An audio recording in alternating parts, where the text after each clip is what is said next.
সাতক্ষীরার শ্যামনগর উপজেলার দরমুজখালী সীমান্তবর্তী ভেড়ারহাট বাজার এলাকার 251 জন প্রান্তিক ও অসহায় জনগোষ্ঠীকে বিনামূল্যে চিকিৎসা সেবা ও ওষুধ প্রদান করেছে বিজিবি। সকালে বিজিবির নীলডুমুর ব্যাটালিয়নের medical officer major Susmita Shovon Das অধীনস্থ দরমুজখালী বিওপির দায়িত্বপূর্ণ সীমান্তবর্তী ভেড়ারহাট বাজারে মেডিকেল ক্যাম্পেইন পরিচালনা করেন। উক্ত মেডিকেল ক্যাম্পেইনের মাধ্যমে ভেড়ারহাট বাজার এলাকার আশেপাশের গ্রামের 90 জন পুরুষ, 110 জন মহিলা ও 51 জন শিশু সহ সর্বমোট 251 জন অসহায় ও প্রান্তিক জনগোষ্ঠীকে বিনামূল্যে বিভিন্ন রোগের চিকিৎসা সেবা সহ প্রয়োজনীয় ওষুধ প্রদান করা হয়েছে।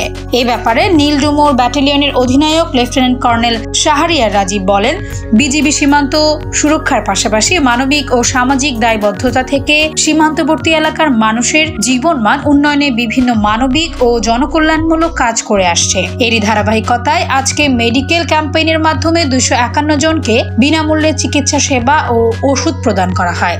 সীমান্তবর্তী জনগণের কল্যাণে বিজিবির এক ধরনের কর্মকাণ্ড ভবিষ্যতেও অব্যাহত থাকবে বলে জানান ব্যাটালিয়ন অধিনায়ক।